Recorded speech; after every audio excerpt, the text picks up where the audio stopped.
Waitress refused $10,000 from a billionaire to quit her job. What she said next broke his heart. But when the real story surfaced, his whole family fell to their knees in shock. But before we begin, subscribe now, or this might be our last meeting. Follow, comment, and share to stay connected. Don't miss out. Let's dive in. The rain hammered against the windows of the Crossroad Diner like bullets, each drop a reminder of how empty the New Jersey highway had become. Luna Hayes wiped down the last table with movements so automatic she didn't need to think anymore. Muscle memory earned through 3 years of invisible labor. Through the frost-covered glass, abandoned cars dotted the roadside like forgotten promises. The wind howled, carrying with it the weight of every dream she'd buried the day her career died. She was 29 now, too young to feel this old. The black Mercedes appeared suddenly, cutting through the rain like a blade. Luna didn't look up. Rich people stopped here when their GPS failed them, ordered something expensive out of habit, left minimal tips, and disappeared back into their perfect lives. The door chimed. Alexander Pierce stepped inside, his Tom Ford suit already soaked, arrogance radiating from every movement. He didn't shake off the rain. He wore it like another expensive accessory. Coffee. Black. Now. His voice carried the tone of someone who'd never been told to wait. Luna met his gaze without flinching. "We have a line, sir. Everyone gets served in order." His jaw tightened. "I don't see a line." "Then you're not looking hard enough." She gestured toward old Joe in the corner, nursing his third refill of the night. He was here first. Something flickered across Alexander's face. Surprise, maybe irritation. People didn't talk to him this way. His steel-gray eyes studied her with an intensity that made her skin prickle, like he was trying to solve an equation that didn't add up. She held his stare.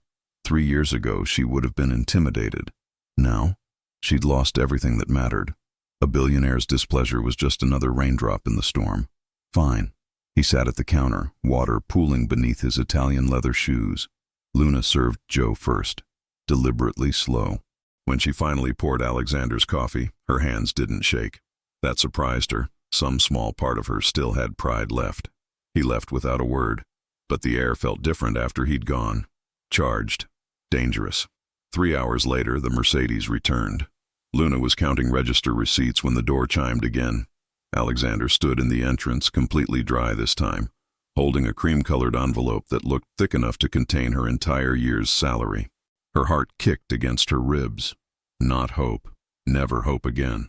He walked to the counter with deliberate steps, placed the envelope down with a soft thud that echoed louder than it should have. $10 million, a cashier's check already verified. "It's yours."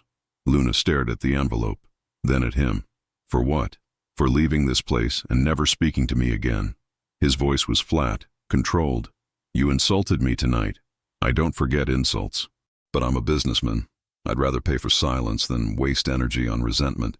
The words hung in the air like smoke. Luna's fingers brushed the envelope. 10 million. Enough to rebuild everything Damian Wolf had destroyed.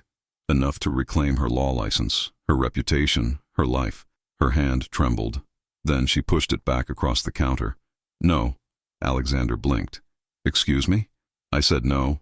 Luna's voice came out steadier than she felt. "What I lost can't be bought with money. Not yours. Not anyone's."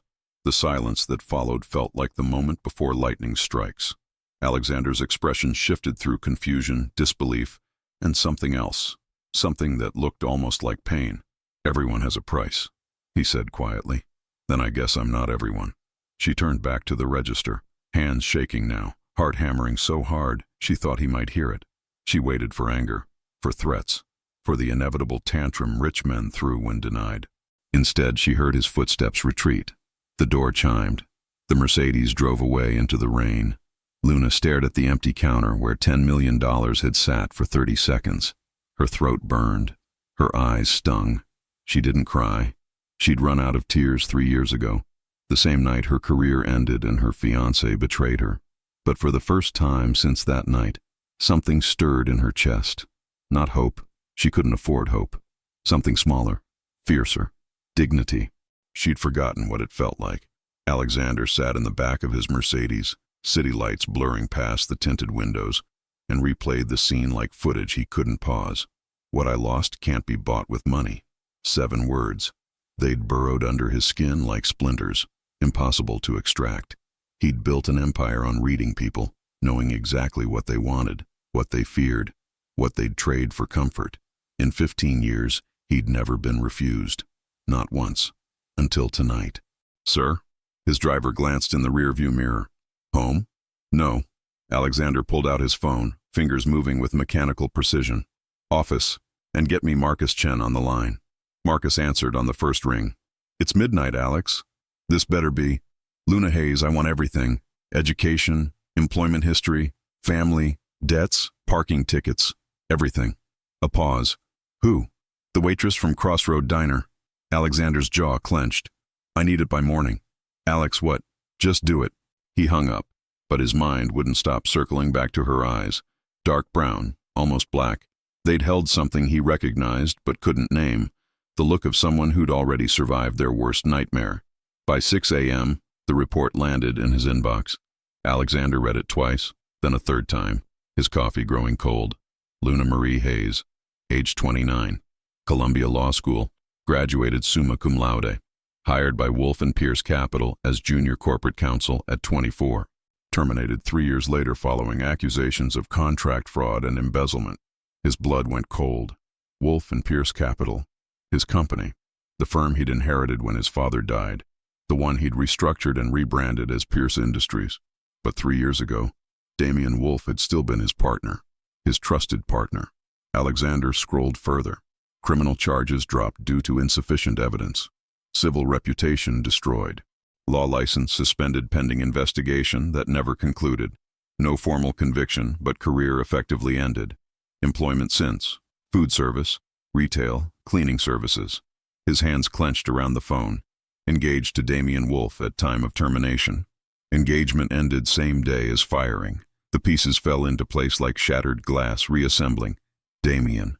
It always came back to Damian, the man who'd smiled at board meetings while bleeding the company dry, the partner Alexander had finally forced out 2 years ago when the SEC started circling.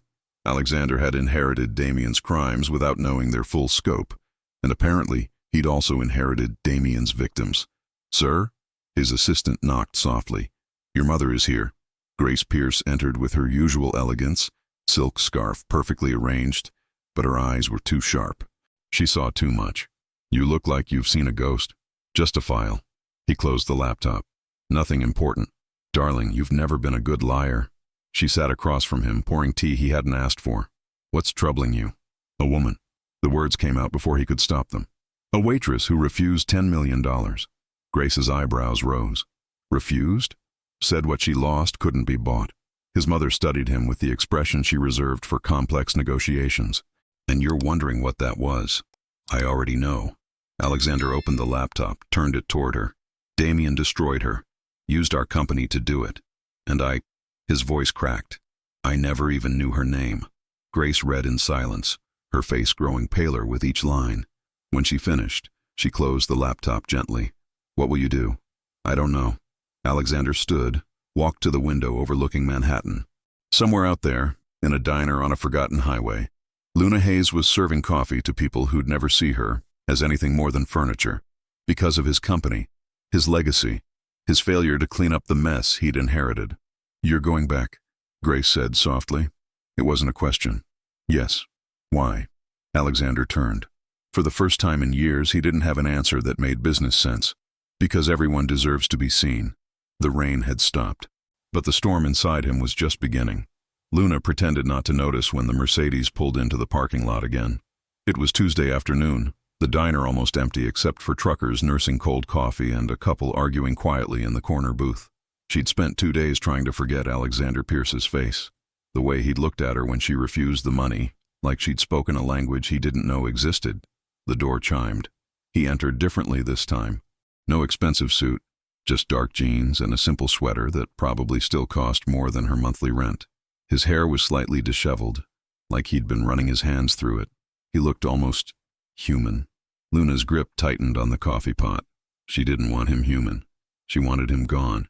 He sat at the counter, same spot as before. "Coffee, please." She poured without meeting his eyes. "That'll be $2. Keep the change."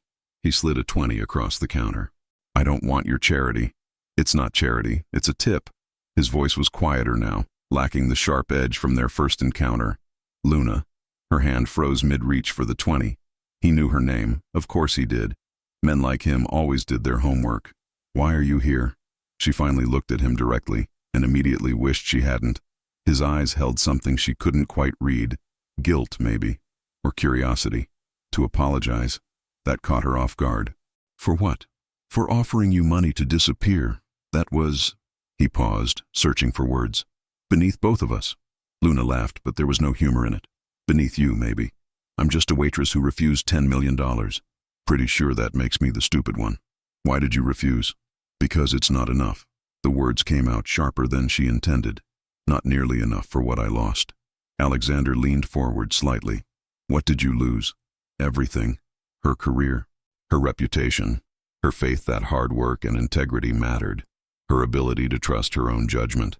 3 years of her life, stolen by the man she'd loved. But she couldn't say any of that.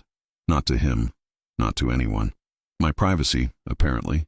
She grabbed a cloth and started wiping down the already clean counter. Since you clearly had me investigated. He didn't deny it. I needed to understand. Understand what? Why someone would refuse financial security. Why someone would choose to work here when they could. Could what? Luna cut him off, her voice dangerously calm. Rebuild my destroyed career. Get my law license back. Walk into a firm and pretend the last 3 years didn't happen? She leaned across the counter, close enough to see the flecks of blue in his gray eyes. You want to buy my story? It's not for sale. None of it is. The silence stretched between them like a wire pulled taut. Alexander's jaw worked, processing something he couldn't quite articulate. I'm not trying to buy anything, I'm trying to... To what? Ease your conscience? Luna straightened, creating distance again. You read a file. You learned I used to work for your company. Now you feel guilty. That's very noble, Mr. Pierce. But guilt is a luxury I can't afford to care about. She turned away, but his next words stopped her cold. Damian Wolfe. Her entire body went rigid. The coffee pot nearly slipped from her hand. Don't. Her voice came out barely above a whisper. Don't say that name. He destroyed you. It wasn't a question. And I let it happen because I didn't know. I inherited a company built on lies, and you paid the price for my ignorance. Luna's breath came shallow now. 3 years. 3 years of rebuilding walls brick by brick, and this stranger was demolishing them with a few sentences. You don't know anything about what happened. Then tell me. Why? She spun around, and this time she couldn't hide the rawness in her expression. So you can feel better? So you can write a check for exactly the right amount and make it all go away? Some things can't be fixed, Mr. Pierce. Some damage is permanent. Alexander stood slowly, and she noticed a scar near his temple she hadn't seen before. A thin line that caught the afternoon light. He looked tired. Actually tired, not the fashionable exhaustion of the wealthy. You're right, he said quietly. Some damage is permanent, but that doesn't mean we stop trying to make things right. We? Luna's laugh was hollow. There is no we. There's you, a billionaire who inherited a corrupt empire. And there's me, a waitress who learned that integrity doesn't pay rent. That's not a partnership. That's barely even a conversation. She waited for him to leave, to realize she was too much trouble, too broken, too angry to be worth whatever redemption arc he was writing in his head. Instead, he pulled out his phone, typed something quickly, and turned the screen toward her. It was a text message. To someone named Marcus Chen. Cancel my afternoon. Reschedule the Tokyo call. I need time. What are you doing? Luna asked. Staying. He sat back down, cradling his coffee cup like he had nowhere else to be. Until you tell me to leave. Luna stared at him. This man who could buy entire companies with a signature, choosing to sit in a roadside diner on a Tuesday afternoon, choosing to wait for a woman who had every reason to hate him. Outside, storm clouds gathered on the horizon. Her phone buzzed in her pocket. She pulled it out, and her blood went cold. Unknown number. But she recognized the message immediately. Heard you've been making new friends. Careful, Luna. Some people aren't who they seem. No signature. None needed.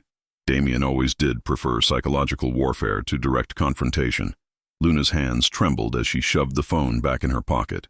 When she looked up, Alexander was watching her with an expression that made her chest tighten, concern that looked almost genuine. What's wrong? Nothing. She forced her voice steady. But you should leave now. Your curiosity about me. It just became dangerous for both of us. Damian Wolf arrived at Pierce Industries at exactly 9 a.m., dressed in a navy suit that screamed old money and carrying a leather portfolio that probably cost more than Luna made in 6 months. His smile was perfectly calibrated, warm enough to seem friendly, cold enough to be taken seriously. Alexander's assistant, Jennifer, looked uneasy as she announced him. "Mr. Wolf is here. He says it's urgent." Alexander had been expecting this. The moment he'd started asking questions about Luna Hayes, he'd known Damian would hear about it. New York's elite operated like a surveillance state wrapped in cocktail parties and charity galas. "Send him in." Damian entered with the confidence of someone who still thought he belonged here, even though Alexander had forced him out 2 years ago with enough evidence of embezzlement to ruin 10 careers. "Alex." Damian extended his hand. "It's been too long." Alexander didn't take it. "You have 5 minutes." The rejection didn't faze him. Damian sat anyway, crossing his legs with casual elegance. "I heard you've been making inquiries about a certain former employee, Luna Hayes." Alexander kept his voice neutral. "Your ex-fiancée." Something flickered across Damian's face, too quick to identify, but Alexander caught it. Ownership, possessiveness, the look of a man who still considered her his property despite everything. "I'm here as a friend," Damian said smoothly. "To warn you. That woman is dangerous." "Dangerous how?" "She nearly destroyed this company." Damian opened his portfolio, sliding a manila folder across the desk. 3 years ago, she was caught falsifying contracts, embezzling client funds, and attempting to frame me for her crimes. The only reason she's not in prison is because we didn't want the publicity.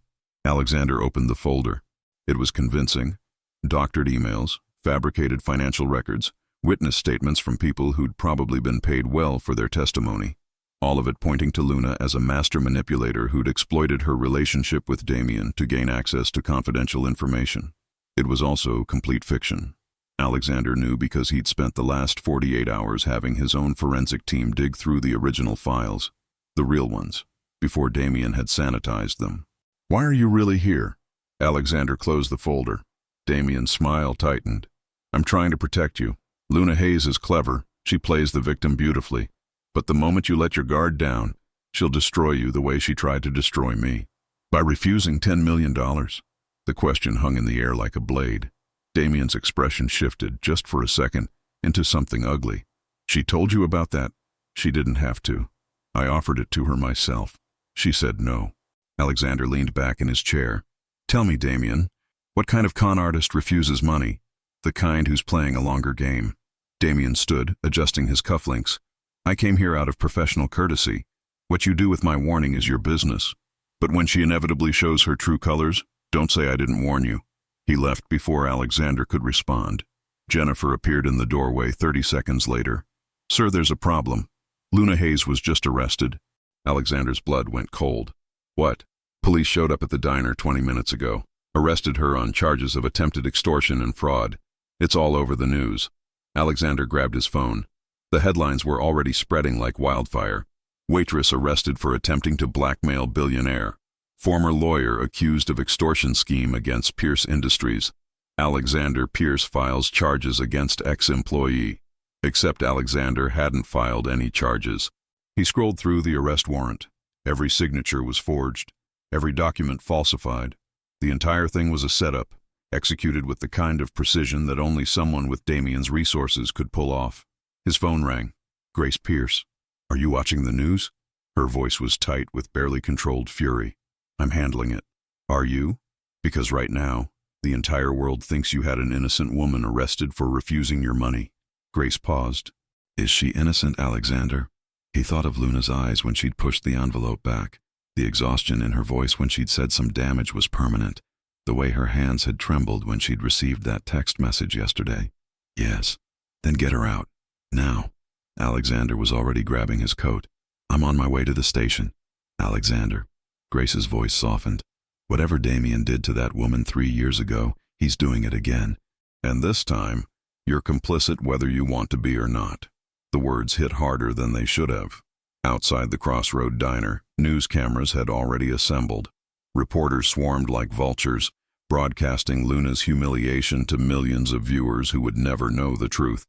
Among them, Alexander spotted Ethan Blake, a freelance journalist known for his integrity in an industry that had mostly lost it. Their eyes met across the parking lot. Ethan held up his camera in a silent question. Alexander nodded once. If Damien wanted to play games with the media, then Alexander would too. But this time, the truth would be the weapon. He just hoped Luna could survive long enough for it to matter. At the police station, Luna sat in an interrogation room, handcuffs biting into her wrists, staring at her reflection in the one-way mirror. She'd been here before, 3 years ago, when Damien had first framed her. History, it seemed, loved repeating itself. The door opened. A detective she didn't recognize entered with a tablet showing fabricated evidence Alexander supposedly had provided. "You want to tell me your side of the story, Ms. Hayes?" Luna looked at the detective, then at the mirror, and felt something inside her finally break. Not her spirit. That was still intact, held together by 3 years of survival. What broke was her fear. "I want my lawyer," she said quietly. "And I want to make a statement on the record about Damien Wolfe. About what really happened 3 years ago, about all of it." The detective raised an eyebrow. "You're willing to talk?" "No." Luna's jaw set with determination. "I'm willing to fight." The holding cell smelled like disinfectant and desperation. Luna sat on the metal bench, handcuffs finally removed, and stared at the concrete wall like it held answers she'd been searching for 3 years. She'd made one phone call. Not to a lawyer, she couldn't afford one anyway. To Ethan Blake. They'd met 2 years ago when he'd covered a story about wrongful terminations in corporate law. He'd been one of the few journalists who'd listened when she'd tried to tell her side of the story back then. One of the fewer still who'd believed her. He arrived within the hour, camera bag slung over his shoulder, press credentials giving him access most civilians didn't have. "Luna." He sat across from her in the visitor's room, keeping his voice low. "Tell me you have something. Anything that proves this is a setup." She did.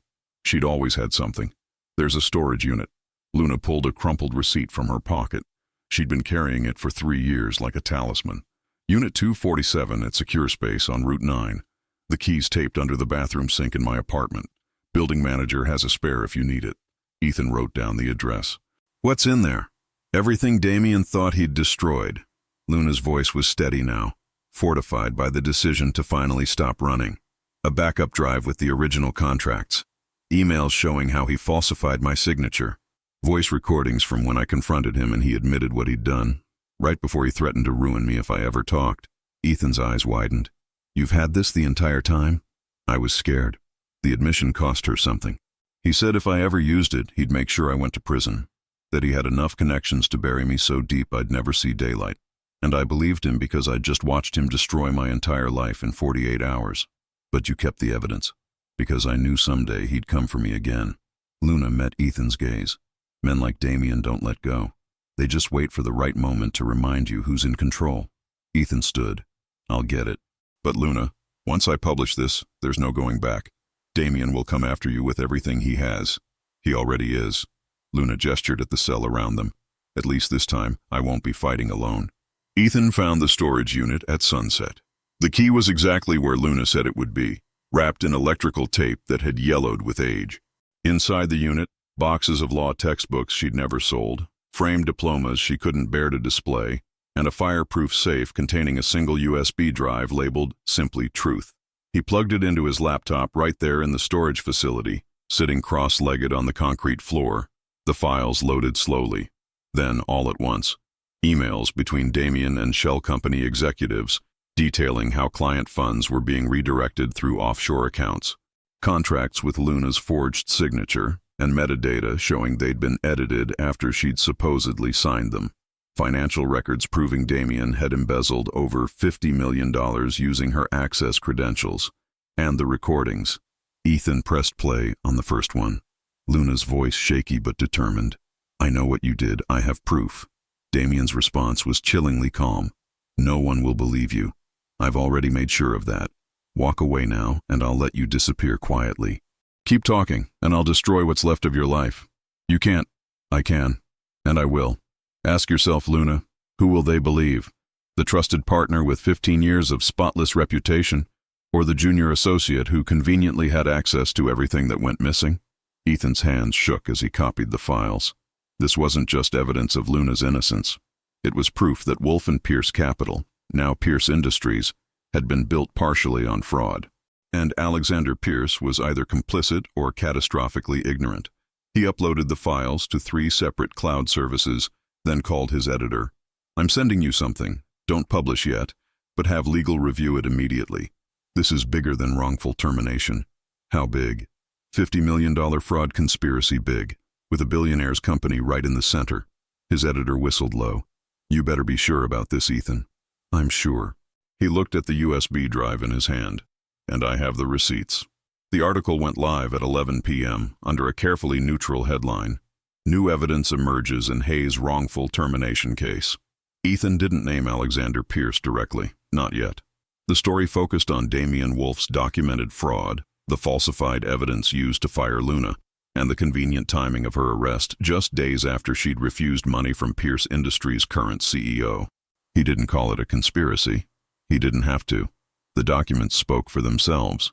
Within an hour, it had been shared 10,000 times. Within 3 hours, the SEC announced they were reopening their investigation into Pierce Industries' financial practices during the Wolf partnership. And in his penthouse office, Alexander Pierce read the article 3 times, each pass making his stomach sink lower. He picked up his phone and called his attorney. "Get Luna Hayes released, immediately.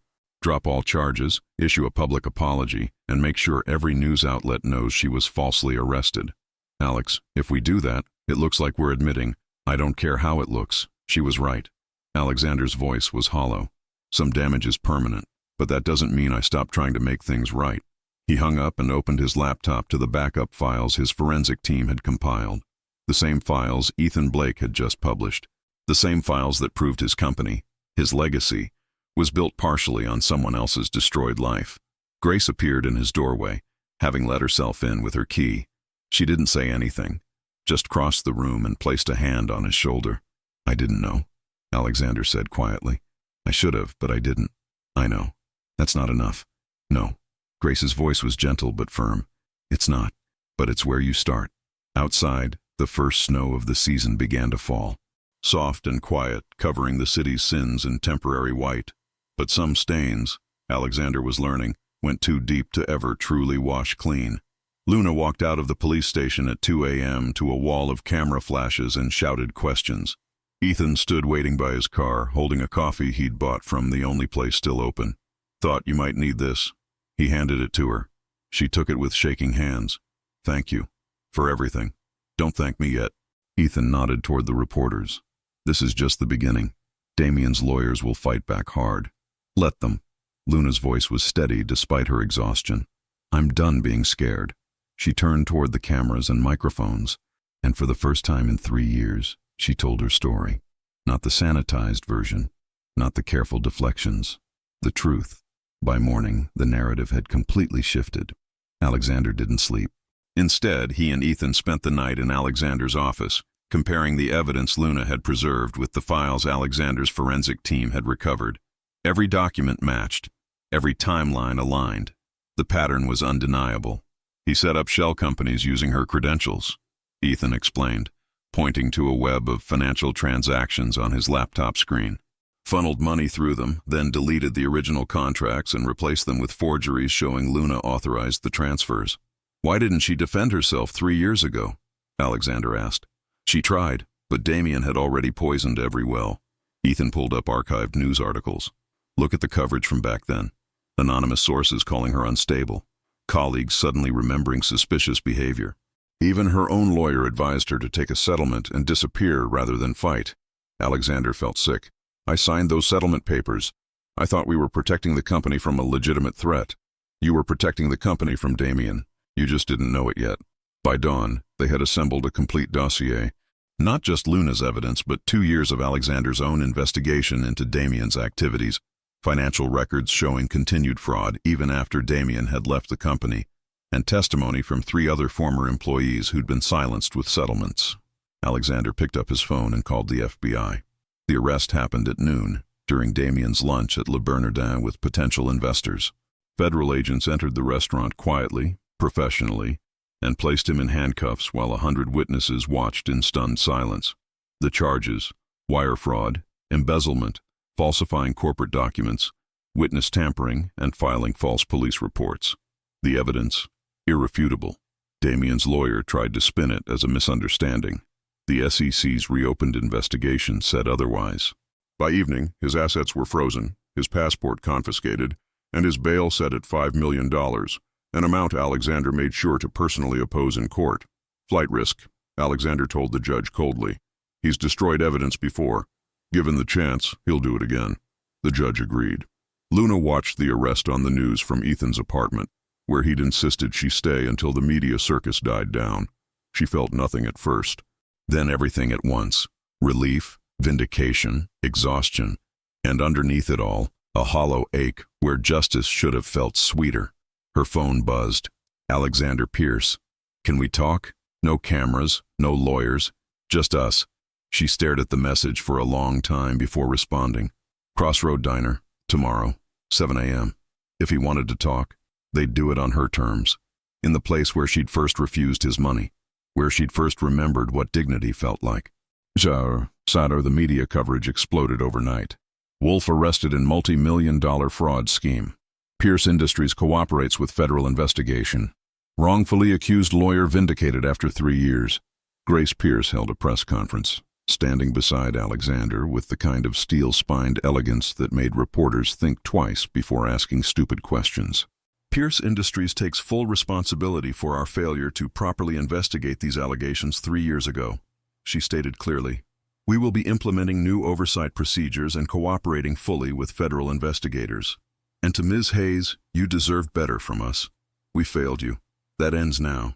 It was as close to a public apology as a corporation ever issued. In his holding cell, Damien watched the coverage with a smirk that didn't quite reach his eyes. Men like him always had contingency plans, always had one more card to play. He made his one phone call, not to his lawyer, to a number he'd kept in reserve for emergencies. It's time, he said simply. Activate the insurance policy. On the other end, someone who owed him too many favors agreed. The real war hadn't started yet. This was just the opening move. But Damien had underestimated one crucial variable. Luna Hayes had stopped running, and people who had nothing left to lose were the most dangerous opponents of all. The Crossroad Diner looked different at dawn, softer somehow, with early light filtering through the frost-covered windows and turning everything golden. Luna arrived first, wearing the same uniform she'd worn the night Alexander had offered her $10 million. Some things, she'd decided, came full circle. She was pouring herself coffee when the Mercedes pulled into the parking lot. Alexander stepped out, and she noticed immediately that he looked different too. Tired. The kind of exhaustion that came from confronting truths you'd spent years avoiding. He entered without the arrogance that had defined their first meeting. Just a man carrying the weight of inherited sins. Thank you for seeing me. He sat at the counter, same seat as always. Luna poured him coffee without asking. You wanted to talk. I wanted to apologize. Alexander wrapped his hands around the cup like he needed something to hold on to. For everything. For not knowing what Damien did to you. For signing those settlement papers without investigating. For offering you money like I could buy my way out of responsibility. He paused, meeting her eyes. For letting you suffer for 3 years while I rebuilt an empire on foundations that were poisoned from the start. The words hung between them, raw and honest. Luna had imagined this moment countless times. In her fantasies, she'd been cold, distant, making him grovel. In her nightmares, she'd broken down and forgiven him too easily. Reality, as always, was more complicated. You want absolution, she said quietly. I can't give you that. I know. You want to feel better about what happened, to ease your conscience by making a grand gesture. She set down the coffee pot. That's not how this works. Then tell me how it works. Alexander's voice cracked slightly. Tell me what I can do that actually matters. Luna studied him, this man who could buy anything except the one thing he needed most. Peace with himself. You can't undo what happened to me. You can't give me back 3 years of my life, or my career, or the person I was before Damien destroyed everything I believed about justice and integrity. She paused, letting each word land with precision. But you can use your guilt to do something good. Turn it into action instead of just feeling sorry. Alexander pulled out a leather portfolio, different from Damien's, worn and practical, and slid it across the counter. I had my lawyers draw these up. Transfer documents for 40% of Pierce Industries shares. Enough to give you controlling interest if you wanted it. Enough to rebuild your life on your terms. Luna opened the portfolio. The documents were real, legally binding, worth hundreds of millions of dollars. Her hands trembled as she closed it and pushed it back. No. Alexander's face showed genuine confusion. Luna, what I want, money can't buy. I already told you that. She leaned against the counter, arms crossed. You think giving me your company fixes what happened? It doesn't. It just transfers guilt from you to me. Then what do you want? The question echoed in the empty diner. Luna thought about it, really thought about it. For the first time since this nightmare began. What did she want? Not revenge, not anymore. Damien was in custody, facing justice, not money. She'd refused it twice now, and each time it had felt like reclaiming something essential. I want a matter, she said finally. Not as your victim, not as the woman you destroyed, as someone who can prevent this from happening to others. Understanding dawned slowly across Alexander's face. A foundation, a legal defense fund for people like me. People who get crushed by corporations with unlimited resources and no accountability. People who tell the truth and get destroyed for it. Luna's voice grew stronger. You want to make this right? Fund it, staff it, give it teeth, and let me run it. Alexander nodded slowly. Hayes Legal Defense Fund. Hayes Pierce. Luna corrected. Your name attached too, so every person we help knows that even empires can admit when they're wrong. For the first time since entering, Alexander smiled. Not the polished corporate smile. Something real. I'll have the papers drawn up today. Good. Luna poured them both fresh coffee. And Alexander, stop apologizing. Apologies are easy. Actions are what count. The door chimed. Grace Pierce entered, elegant even in the morning cold, carrying a box wrapped in simple brown paper. I hope I'm not interrupting. She set the box on the counter. But I wanted to give you something, Luna. Inside was a framed photograph, old, black and white, slightly faded. A young woman in a lawyer's robes, standing outside a courthouse with fierce pride in her eyes. My grandmother, Grace explained.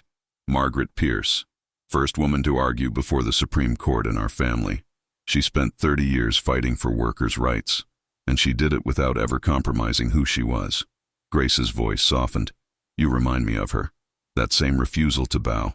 That same fire. Luna's throat tightened. I can't accept this. You can. And you will. Grace's tone left no room for argument. Because women like you and Margaret, you don't just survive. You transform survival into something that outlasts you. Alexander watched his mother embrace Luna. This woman they'd failed. This woman who'd refused to let that failure define her, and felt something shift in his chest.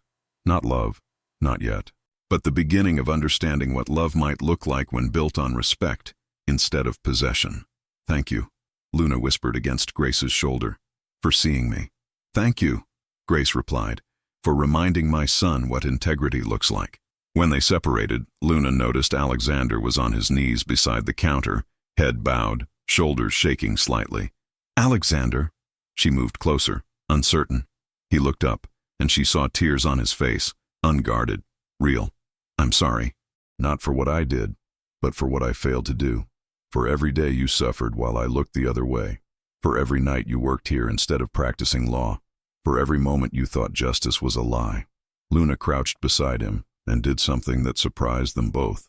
She placed her hand on his face, the same way she'd imagined doing 1,000 times in different circumstances. You don't need my forgiveness to be a better man. You need to forgive yourself. Her voice was gentle but firm. And then you need to prove, through action, not words, that you learned something from this. Alexander covered her hand with his own. I don't deserve your kindness. Probably not. Luna smiled slightly. But I'm not doing it for you. I'm doing it because I refuse to let bitterness make me small. Damien took enough from me. He doesn't get to take my capacity for grace too. They stayed like that for a long moment. 3 people in an empty diner, building something new from the ruins of what had been destroyed. Outside, the sun rose fully, chasing away the last shadows. And Luna realized that forgiveness didn't mean forgetting. It meant refusing to let the past poison the future. That was enough. For now, it was enough. 6 months later, the Hayes Pierce Legal Defense Foundation opened its doors in a converted brownstone in downtown Manhattan. The location was deliberate, close enough to the financial district to serve as a reminder that justice was watching, far enough to remain independent.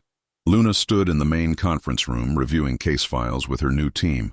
Former prosecutors who'd grown disillusioned with corporate protection rackets. Public defenders who wanted to fight with adequate resources for once. Paralegals who'd watched too many guilty rich people walk free. This one. She tapped a folder. Sarah Chen. Whistleblower at a pharmaceutical company. They're burying her in legal fees while the drugs she reported are still on the market. Marcus Rodriguez, her lead attorney, made a note. I'll file notice of representation today. Hit them hard before they can prep. Good. Luna moved to the next file. And the teacher from Boston, the one who reported financial fraud in her school district, already assigned. Julia's handling it personally. Marcus studied Luna with open admiration. You know, when Alexander first proposed this foundation, I thought it was just expensive PR. I was wrong. You're actually changing things. Luna smiled. We're changing things. This isn't about me. It should be. Ethan Blake entered, camera bag over his shoulder. Mind if I document today's intake session? I'm doing a 6-month follow-up piece. As long as you get client consent. Luna straightened her blazer. Tailored now, professional, but still practical. She'd rebuilt her wardrobe carefully, each piece chosen to say, I survived without screaming, I'm trying too hard. The intake session started at 2. They'd expected maybe 20 people. Over 60 showed up. One by one, they told their stories. The accountant who'd reported tax fraud and lost her job. The factory worker who'd documented safety violations and been blacklisted. The journalist who'd exposed corruption and faced defamation suits designed to bankrupt him. Luna listened to each one, took notes, and felt the weight of responsibility settle on her shoulders like a familiar coat. This was what mattered. Not revenge, not even justice for herself. Creating a system where others wouldn't have to fight alone. Alexander observed from the back of the room, silent and attentive. He'd insisted on staying hands-off operationally, but he attended every major event. Learning, he'd told her, what accountability actually looked like. When the last client left, Luna found him still sitting there, looking contemplative. 63 people, he said quietly. 63 lives destroyed by the same system that protected Damien for years. 63 we know about. Luna sat beside him. There are thousands more who don't even know this resource exists yet. Then we need to do better. Alexander pulled out his phone, typed a quick message.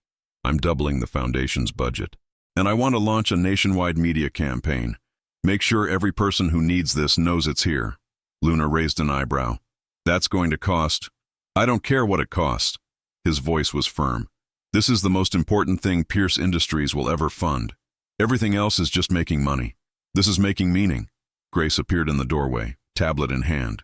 I have the final designs for the Boston and Chicago branches. Both locations approved by the board. She smiled at Luna. You're going national faster than we projected. Good. Luna stood, energized by the day's work. The need is national. The injustice is national. Our response should be too. Ethan had been quietly documenting everything. Now he looked up from his camera. Can I get a quote for the article? Something about what this foundation means to you? Luna thought carefully before answering. 3 years ago, I was told that justice had a price tag, and I couldn't afford it. Today we're proving that justice shouldn't have a price tag at all, that integrity matters more than profit, that telling the truth, even when it costs everything, is still worth it. She paused, meeting Alexander's eyes across the room. And sometimes the people who hurt you aren't the ones who heal you, but the ones who witness your pain and choose to do something about it, they're the ones who remind you why the fight matters. Ethan smiled. That's perfect. Can I use that as the headline? Use whatever helps. Luna gathered her files. The story isn't about me anymore. It's about everyone who comes after. For that evening, Luna gave her first major television interview. National news, prime time, millions of viewers. The interviewer asked the question everyone wanted answered. Ms. Hayes, you refused $10 million from Alexander Pierce. Do you regret that decision? Luna didn't hesitate. Not for a second. Dignity doesn't have a price. Self-respect can't be bought. And the moment I pushed that money back, I reclaimed something more valuable than any check could ever be. My sense of worth. But you're working with him now. How do you reconcile that? Alexander Pierce inherited a corrupt system. He could have ignored it, protected his reputation, and let the past stay buried. Luna's voice was clear, confident. Instead, he chose accountability. He chose to face what his company did and actually fix it. That's not redemption, that's responsibility. And that I can respect. The interview went viral. Within days, the foundation received over 500 new cases. Within weeks, 2 major law firms announced similar initiatives. Within months, 3 states passed legislation protecting corporate whistleblowers. Luna watched it all unfold with a mixture of pride and exhaustion. Change was happening. Real, measurable, lasting change. But late at night, alone in her apartment, she still sometimes dreamed of Damien's voice. Still woke up convinced it had all been temporary, that somehow justice would slip through her fingers again. Those nights, she'd walk to her desk and look at Margaret Pierce's photograph, that fierce, uncompromising woman who'd fought before the highest court in the land without bowing, and she'd remind herself, survivors didn't just endure, they transformed, they built, they made sure the next person didn't have to fight alone. That was legacy. That was victory. Everything else was just noise. The announcement came on a cold Tuesday morning in March. Sterling & Koch, one of the oldest investment firms on Wall Street, was merging with Pierce Industries. The deal was worth billions, and the press conference was scheduled for the Plaza Hotel. Champagne, power players, and carefully rehearsed speeches about synergy and shared values. Luna received the call 3 days before the event. "They want you there," Alexander said without preamble. "As the foundation's representative, Sterling & Koch is implementing our ethical oversight model as part of the merger terms. You made this happen." Luna stared out her office window at the Manhattan skyline. "I didn't make anything happen. I just refused to stay silent." "Exactly." She could hear the smile in his voice. "That's why they want you there. You're living proof that integrity matters, that it's possible to hold corporations accountable and still do business. Or I'm good PR." "Maybe." Alexander paused. "But you're also the reason this merger includes a whistleblower protection clause and mandatory ethics training for all executives. So if you're PR, you're the kind that actually changes things." Luna agreed, despite the knot forming in her stomach. Public speaking still made her anxious. Too many memories of depositions where every word was twisted against her. The plaza was exactly what she expected. Crystal chandeliers, marble floors, and people in suits that cost more than most families made in a month. Luna wore a navy dress Grace had helped her choose, elegant but not ostentatious, professional without trying too hard. The moment she stepped into the ballroom, reporters swarmed. "Ms. Hayes, how does it feel to go from waitress to corporate ethics consultant? Did you ever imagine you'd be working with Alexander Pierce? What message do you have for other whistleblowers watching this?" The questions came like machine gun fire, flashes popping in her face, microphones thrust toward her mouth. Luna's breath caught, her pulse hammered. For a second, she was back in that interrogation room, handcuffed and helpless. Then she felt a hand at the small of her back. Steady. Grounding. Alexander appeared beside her, his presence creating a buffer between Luna and the chaos. "Ms. Hayes will be making a statement during the formal presentation. For now, we'd appreciate some space." His tone was polite but firm. The reporters backed off slightly. "Thank you," Luna murmured as they walked toward the stage. "You don't have to do this if you're not ready." "I'm ready." She straightened her shoulders. "I've been ready for 3 years. I just forgot for a second." The presentation went smoothly. CEOs talked about market projections and shareholder value. Then Alexander introduced Luna. "Before we celebrate this merger, I want to introduce someone who fundamentally changed how Pierce Industries approaches business. Luna Hayes isn't just the director of our ethics foundation. She's the reason it exists. 3 years ago, my company failed her catastrophically. Today, because of her refusal to accept that failure as final, we're building something better." Luna stepped to the podium. The room fell silent. 3 years ago, I reported corporate fraud and lost everything," she began, her voice steady despite the trembling in her hands. "My career, my reputation, my faith that doing the right thing mattered. I spent those 3 years serving coffee to people who never saw me as anything more than furniture." She paused, meeting eyes throughout the audience. "But I learned something important during those years. Dignity isn't about your job title or your bank account. It's about refusing to compromise who you are, even when compromise seems easier, even when everyone tells you to just take the money and disappear." Someone in the back started clapping, then another. Within seconds, the entire room was applauding, not the polite golf clap of corporate events, but genuine, sustained recognition. Luna felt something crack open in her chest. Not tears, something bigger. The realization that her story mattered not because of what had been done to her, but because of what she'd refused to let it turn her into. When the applause finally died down, she continued, "This merger includes protections for whistleblowers because corporations are finally understanding that ethical business isn't just morally right, it's profitable. People want to work for companies with integrity, invest in companies with transparency, do business with companies they can trust." She glanced at Alexander. "And sometimes it takes losing everything to remember what actually matters." The press conference ended. Luna escaped to the terrace for air, her hands still shaking from adrenaline. The first drops of rain began falling, soft at first, then building to the same kind of storm that had brought Alexander into her diner nearly a year ago. He found her there, rain soaking through his expensive suit, and offered his jacket without a word. "I can't keep taking your things," Luna said, but she accepted it anyway. "Then consider it payment." Alexander leaned against the railing beside her. "For reminding me what leadership actually looks like." They stood in comfortable silence, watching rain wash over the city. "I'm terrified," Luna admitted suddenly. "All of this, the foundation, the media attention, the speaking engagements. What if I mess it up? What if I'm not strong enough to carry this?" "You refused $10 million on principle." Alexander turned to face her. "You survived 3 years of exile and came back fighting. You stood in front of a room full of billionaires and told them they needed to do better." His voice softened. "Luna, you're the strongest person I've ever met. And I'm terrified too that I'll fail you again. That this foundation won't be enough. That I'll never stop seeing your face the night you pushed that money back and I realized I'd become everything I swore I'd never be." Luna looked at him, really looked. Saw the guilt he still carried, the way he'd transformed it into action instead of just wallowing. Saw a man who'd inherited an empire built on sand and was rebuilding it stone by stone, even when it meant admitting every crack in the foundation. "Then I guess we're both terrified," she said. "But we're doing it anyway." Alexander smiled. "That's the definition of courage, isn't it? Being scared and showing up anyway." The rain intensified, thunder rolling across the sky. Luna shivered despite the jacket.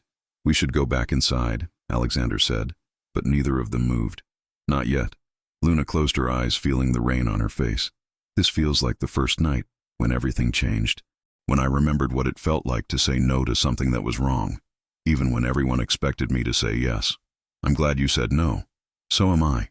When they finally returned inside, soaked and laughing, Grace took one look at them and smiled knowingly. "You two look like you've been standing in the rain." "Something like that," Luna said. Grace handed them both towels, her expression fond, just like the first night, coming full circle. Luna met Alexander's eyes across the room. He was thinking the same thing. How strange it was that the worst night of her life had somehow led to this, to standing in the Plaza Hotel, rain-soaked and respected, building something that mattered, to not being alone anymore. The Crossroad Diner reopened 4 months later, completely transformed, but somehow still the same. Luna had insisted on keeping the worn counter where she'd refused $10 million, the booth where old Joe still sat every morning, the coffee machine that had been there longer than anyone could remember. But now it served a different purpose. The Hayes Pierce Foundation had purchased the building and converted the upper floor into pro bono legal offices. Downstairs remained a functioning diner, but staffed entirely by people rebuilding their lives after wrongful termination, bankruptcy from legal fees, or other corporate injustices. "It's perfect," Grace said during the opening ceremony, looking around with satisfaction. "A place where people come for help and leave with dignity." Luna had hired Sarah, the cook who'd trained her 3 years ago, as general manager. Tom, a former accountant who'd been blacklisted for reporting fraud, ran the books.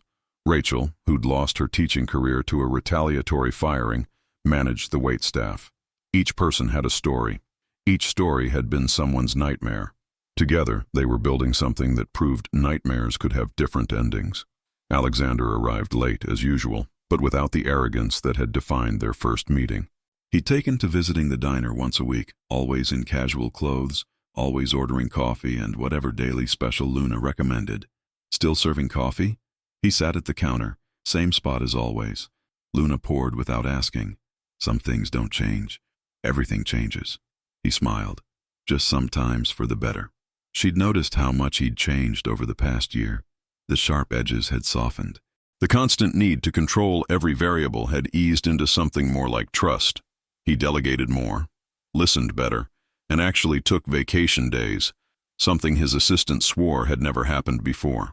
"Grace tells me you're considering law school again," Alexander said, adding sugar to his coffee. Luna had been thinking about it. The foundation needed her more in an administrative capacity now, and part of her missed the law itself, the research, the arguments, the feeling of matching wits with opposing counsel on behalf of someone who couldn't fight alone. Maybe.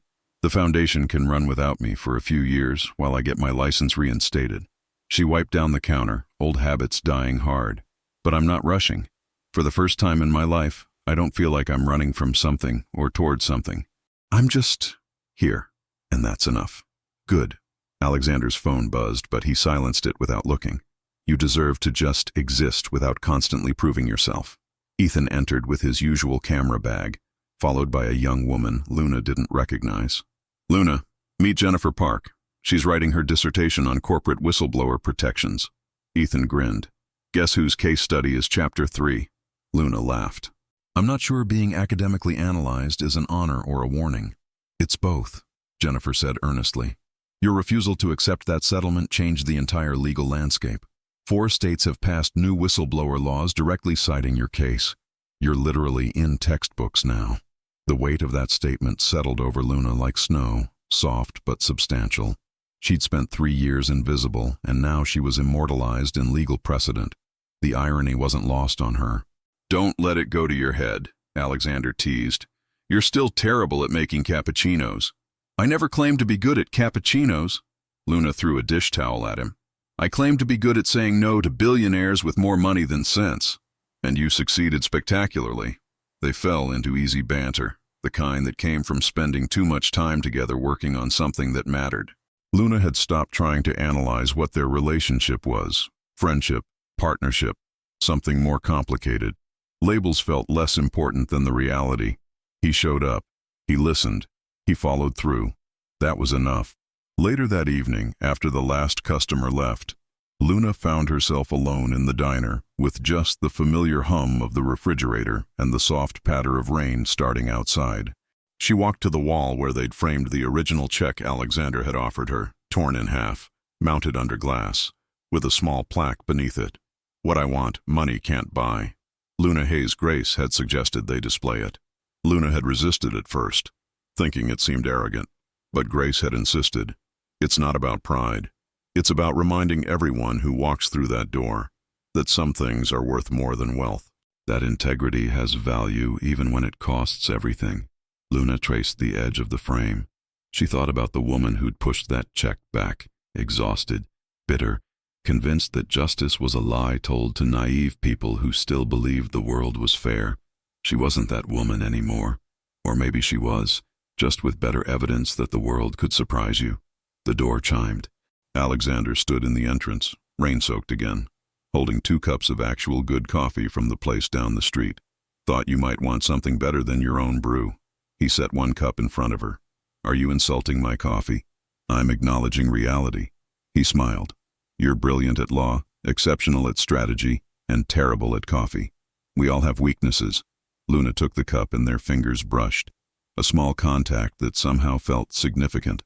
"Why are you really here?" "Because a year ago today, I walked into this diner as an arrogant bastard who thought money solved everything." Alexander's voice grew serious. "And you taught me that some things matter more than convenience, more than reputation, more than protecting comfortable lies. I didn't teach you anything. I just refused to be bought. That's teaching by example." He moved closer.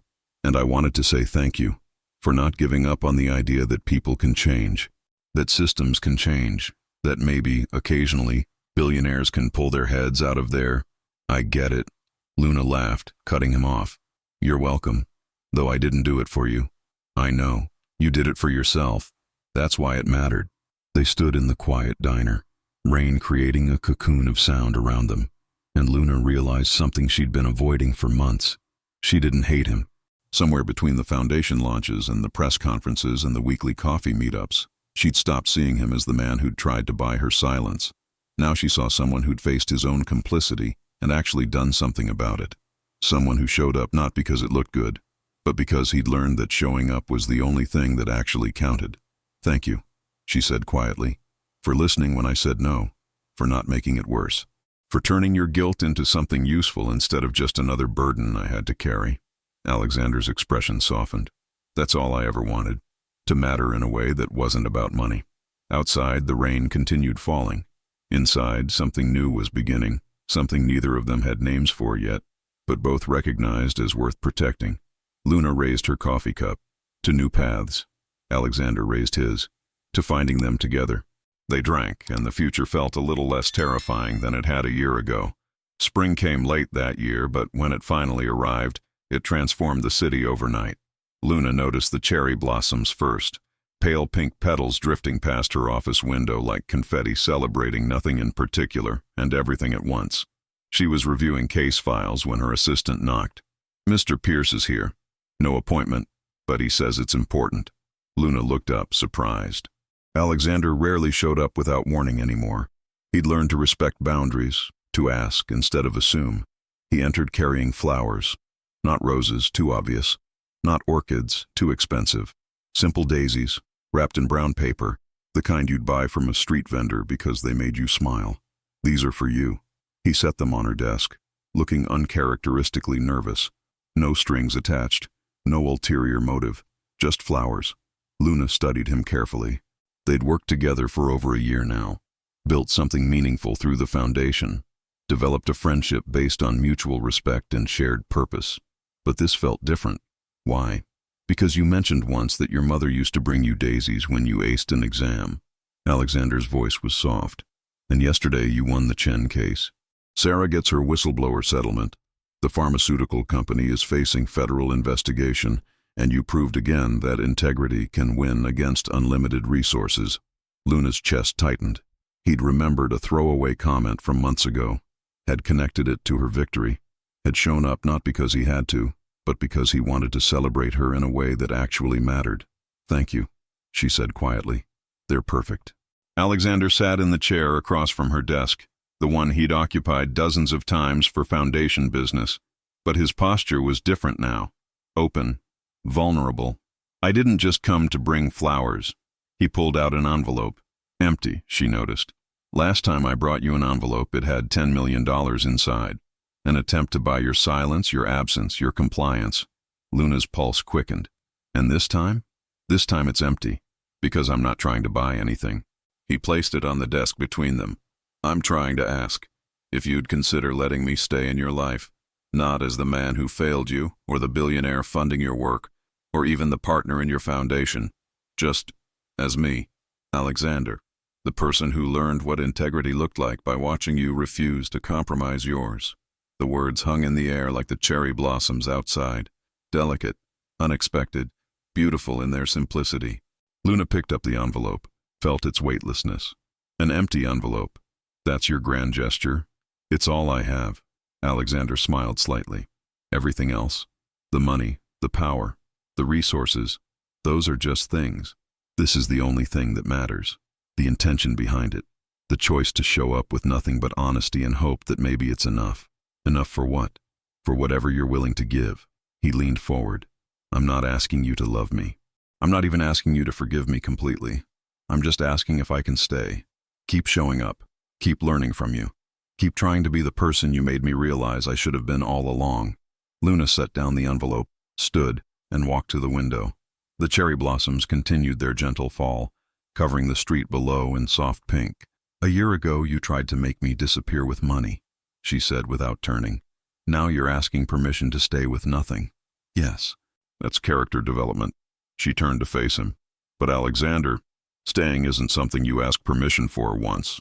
It's something you prove through consistency, through showing up on the hard days, not just when it's convenient." "I know."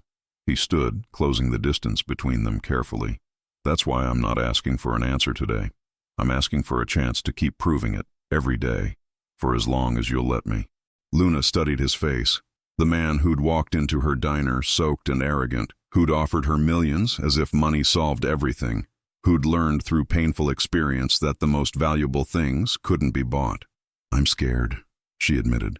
"The last man I trusted destroyed everything I'd built, used my love as a weapon against me. I don't know if I can risk that again." "Then don't." Alexander's voice was gentle. "Don't risk anything. Just let me be present. Let me show up for the boring meetings and the difficult cases and the quiet moments that don't make headlines. Let me prove that staying doesn't require you to be vulnerable, just willing to let someone exist beside you without expectation. Luna felt something shift in her chest. Not love, not yet, but the possibility of it. The tiny seed of hope that maybe, eventually, trust could be rebuilt on a foundation of actions instead of promises. Okay, you can stay. Luna held up a hand before he could smile too widely. But understand something, Alexander. Love isn't what I need from you. Respect is. Consistency is. The knowledge that when things get hard, and they will, you won't throw money at the problem and disappear. You'll show up and do the work. I can do that. He reached out slowly, giving her time to step back if she wanted. When she didn't, he took her hand. I can show up. I can do the work. I can be someone worthy of existing in your orbit, even if I never get to be at the center of it. Luna squeezed his hand once, then released it, then prove it. Not with gestures or flowers or empty envelopes. With time, with presence, with the daily choice to be someone I can trust. How long? As long as it takes. She smiled slightly. You're asking someone who refused $10 million to rush into emotional vulnerability. Did you really think I'd be easy? Alexander laughed, genuine and unguarded. No, and I wouldn't want you to be. Grace appeared in the doorway, tablet in hand, then paused when she saw them. Oh, am I interrupting? No, Luna said at the same time Alexander said. Yes. Grace smiled knowingly. I'll come back. But Luna, dear, for what it's worth, I've watched my son transform over this past year. The man standing in front of you isn't the one who walked into that diner. He's someone better. Someone you helped create by refusing to accept anything less than genuine change. She left before Luna could respond. Alexander picked up the empty envelope from the desk. Can I ask you something? You just asked me to let you stay in my life. I think we're past formalities. Fair point. He turned the envelope over in his hands. What would you have done if I'd put something in this envelope? Another check, or a contract, or some grand gesture that involved money? Luna didn't hesitate. I would have torn it up, just like the first one, because you still wouldn't have understood that what I want can't be purchased. And what do you want? She looked at him, really looked, and let herself be honest. I want someone who sees me. Not the victim, not the symbol, not the director of a successful foundation. Just Luna. The woman who still serves coffee on weekends because it reminds her where she came from. Who wakes up some nights convinced this is all temporary. Who rebuilt her life from ruins and is terrified of watching it collapse again. I see you. Alexander's voice was steady. Every version of you. And I'm not going anywhere. Luna nodded slowly. It wasn't a declaration of love. It wasn't even forgiveness. But it was a beginning. And sometimes beginnings were enough. Outside, the cherry blossoms continued falling, covering everything in soft possibility. Inside, two people stood in an office built on the ruins of what had been destroyed, and chose to believe that some things were worth the risk of trying again. The kiss, when it finally came, was soft and unhurried. It tasted like coffee and hope, and the terrifying possibility that maybe, just maybe, some stories did have happy endings, not because they were easy, but because both people chose, every single day, to show up and do the work of making them real. 15 months after Luna Hayes refused $10 million, the United States Senate invited her to testify about corporate whistleblower protections. She stood in her apartment the morning of the hearing, adjusting the collar of her navy suit, the same one she'd worn to the plaza, to countless foundation events, to every moment when she needed armor made of fabric and confidence. Alexander waited in the living room, reading through her testimony notes for the third time. It's perfect. You don't need to change anything. I'm not changing it. I'm memorizing it so I don't freeze when Senator Morrison tries to make this about politics instead of people. Luna joined him, accepting the coffee he'd already poured. Black, no sugar, exactly how she liked it. He'd learned her preferences, not through grand gestures or expensive gifts, but through paying attention. Through showing up every morning he could, bringing coffee, listening to her process cases, being present without needing to fix or control or possess. Grace arrived precisely at 8, dressed impeccably as always. Ready to make history? I'm ready to tell the truth. Luna picked up her briefcase. The history part isn't up to me. The Senate chamber was imposing, all dark wood and American flags and the weight of power that had governed for centuries. Luna took her seat at the witness table, adjusted the microphone, and looked out at the senators who would determine whether her testimony translated into actual change. Senator Morrison leaned forward.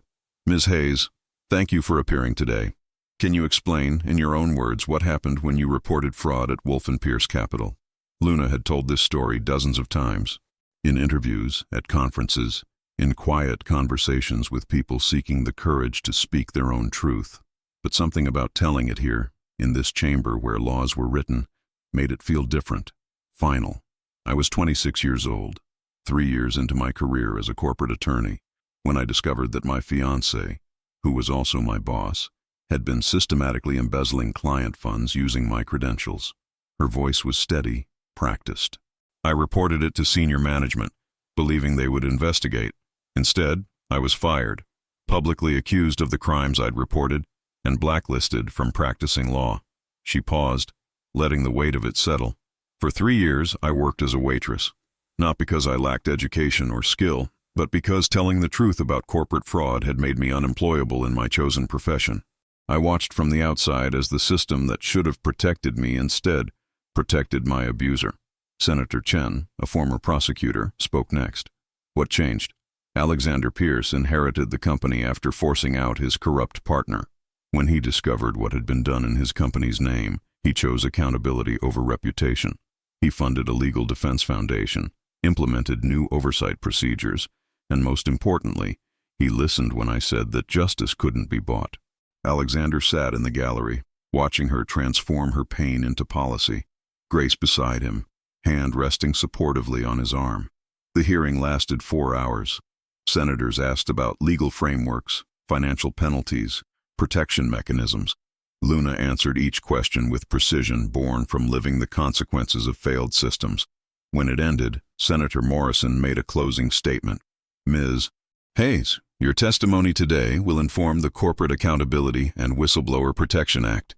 Because of your courage, future workers will have legal protections you were denied. That's your legacy." Luna nodded, throat tight. "My legacy is everyone who comes after me and doesn't have to fight alone. That's all I ever wanted." The bill passed 6 months later with bipartisan support. Luna watched the vote from her foundation office, surrounded by her team, with Alexander standing quietly in the corner because he'd learned that some moments weren't about him. When the final count came through, 83 to 17, the office erupted in cheers. Luna stood at the window, looking out at the city that had tried to break her and failed. She thought about the woman who'd pushed back $10 million, convinced that dignity mattered more than comfort. Wondered if that woman could have imagined this moment. Probably not. Hope had felt too dangerous back then. Her phone buzzed. Ethan sending the first draft of his book cover. The Woman Who Said No, How One Refusal Changed Corporate America. Luna smiled. The title was dramatic, typical Ethan, but accurate in its own way. She had said no, and that single syllable had somehow cascaded into something larger than she'd ever imagined. Alexander approached carefully. "How does it feel?" "Surreal." Luna turned from the window. 3 years ago I was invisible. Now I'm in textbooks and Senate records and apparently best-selling books. You were never invisible. His voice was soft. You were just surrounded by people who refused to see you. There's a difference. Grace organized a celebration dinner at a small restaurant Luna actually liked. No 5-star pretension, just good food and better company. The foundation team came, along with Ethan, several of their most successful clients, and Judge Williams, who'd ruled in their favor on the Chen case. Toward the end of the evening, Grace stood and raised her glass. "To Luna Hayes, who proved that some things are worth more than money, that integrity isn't naive, it's revolutionary, and that refusing to be bought is the most expensive gift you can give yourself." Everyone drank. Luna felt the weight of their respect, their admiration, their hope that maybe her story meant their own struggles could end differently. Later, Alexander walked her home through streets still warm from the summer day. They'd been doing this more often, walking instead of taking cars, choosing the slow path because it gave them time to just exist together without agenda. "I have something for you." Alexander pulled out a small box. Luna raised an eyebrow. "If that's a ring, we're going to have a conversation about timing." He laughed. "It's not a ring. Open it." Inside was a key. Old, slightly tarnished, with a small tag attached. "Crossroad Diner, manager's office." I don't understand. The building is yours. Officially. Alexander's expression was serious now. Deed transferred. No strings. No conditions. It's the place where you remembered your worth, where you rebuilt your life, where you proved that refusing to compromise isn't weakness. It's the ultimate power. That place belongs to you. Luna held the key, felt its weight. Why? Because you asked me once what I wanted money to mean. If it could ever be more than just numbers in an account. He smiled. This is what I want it to mean. Giving you back a piece of what was taken. Not as payment, but as recognition that some debts can't be calculated in currency. She kissed him then. Not soft and tentative like their first kiss, but deep and certain. The kiss of someone who'd stopped being afraid that trust would be weaponized against her. When they pulled apart, Alexander rested his forehead against hers. I love you. I should probably say that. I've loved you since you pushed back that check, and I realized I'd been living in a world where everything had a price because I'd never met someone who didn't. I love you too. Luna smiled. Though I'm still not moving in with you until you learn to make decent coffee. That's fair. They walked the rest of the way in comfortable silence, and Luna thought about how strange life was. How the worst night of your existence could somehow lead to the best year. How refusing money could make you richer than any check ever could. How saying no to what was wrong was the first step toward finding what was right. A year later, the Crossroad Diner expanded. The Hayes Pierce Foundation grew to 12 offices across the country. Ethan's book topped the New York Times bestseller list for 16 weeks. Damian Wolf was transferred to a federal prison in Texas, his appeals exhausted, his name a cautionary tale. And on the wall of the original diner, next to the framed torn check, they added a new inscription. The courage to refuse is the foundation of freedom. The wisdom to forgive is the path to peace. And the choice to rebuild is how we transform pain into purpose. Luna Hayes. Below it, in smaller letters, what I want money can't buy. But love earned through integrity and proven through action, that's priceless.